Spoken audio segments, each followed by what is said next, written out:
后来讲，这个监察院长陈菊为着要来促进人权的保障，提出人权会职权刑事法的草案。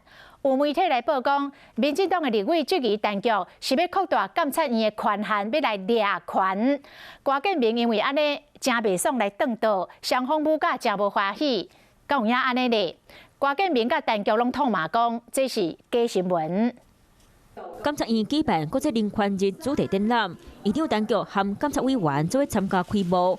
活动的放送行过黑暗之路，各5支人权影片，邀请民众做来参观。能够在这里看到台湾对人权的追求。话题搁伫咧讲，陈菊兼任国家人权委员会主委，为了促进人权保障。 提出人权会职权刑事法草案，媒体报道，民进党立委质疑监察院国权，两院委员坐来讲，民进党团总调郭建明，搁伫咧会议内底去甲转倒啊。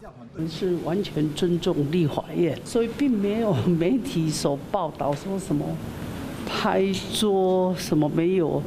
我跟老柯的关系一向非常的良好。我在这里严厉谴责《中国时报》《苹果日报》。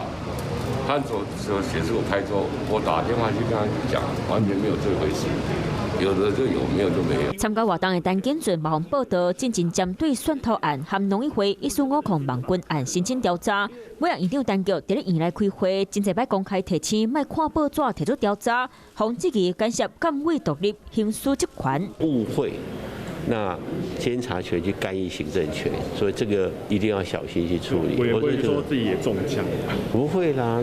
我想这个每个监察委员都是独立行使职权。陈菊身为民进党大脑，就算转战监察院长，话题共款讨论未完。